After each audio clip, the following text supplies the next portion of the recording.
കൊല്ലത്ത് ലോക്സഭാ തെരഞ്ഞെടുപ്പിൽ N.K. പ്രേമചന്ദ്രനും M. മുകേഷും തമ്മിൽ മത്സരിക്കും. LDF സ്ഥാനാർത്ഥിയായി മുകേഷിന്റെ പേര് CPIM ജില്ലാ സെക്രട്ടേറിയറ്റ് നിർദ്ദേശിച്ചു. ഏകകണ്ഠമായ തീരുമാനം പാർട്ടി നേതൃത്വത്തെ അറിയിക്കുകയും ചെയ്തു.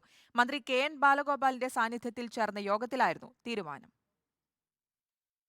M. മുകേഷ് MLA തന്നെ കൊല്ലത്ത് LDF സ്ഥാനാർത്ഥിയാക്കണം എന്നതായിരുന്നു ഇന്നലെ CPM ജില്ലാ സെക്രട്ടേറിയറ്റിൽ ഉണ്ടായ തീരുമാനം. കൊല്ലത്ത് N.K. പ്രേമചന്ദ്രനോട് ഏറ്റുമുട്ടാൻ ഇതിലും മറ്റൊരാൾ ഇല്ലെന്നാണ് കണ്ടെത്തൽ. മുകേഷിനെ ഒരാൾക്കും പരിചയപ്പെടുത്തേണ്ട കാര്യമില്ല, എല്ലാവർക്കും സ്വീകാര്യൻ. രാഷ്ട്രീയ പ്രവർത്തനവും കലാപ്രവർത്തനവും ഒരുപോലെ കൊണ്ടുപോകുന്ന ആൾ, യുവാക്കൾക്കും സ്ത്രീകൾക്കും ഒരുപോലെ ഇഷ്ടമുള്ള നടൻ, മികച്ച സംഘാടകൻ, ഒരു അഴിമതിയും ഇതുവരെ ആരോപിക്കാത്ത വ്യക്തി. ഇതെല്ലാമാണ് മുകേഷിൽ പാർട്ടി കണ്ട ഗുണങ്ങൾ. മുകേഷ് കളത്തിലിറങ്ങിയാൽ പ്രേമചന്ദ്രന്റെ വോട്ടുകളിൽ ഇടിവ് വീഴുമെന്നാണ് പാർട്ടിയുടെ കണ്ടെത്തൽ. BJPക്ക് ശക്തനായ സ്ഥാനാർത്ഥി വന്നാൽ പ്രേമചന്ദ്രന്റെ വോട്ട് കുറയുമെന്നും LDF ജയിക്കുമെന്നുമാണ് ഇടതുപക്ഷം വിലയിരുത്തുന്നത്.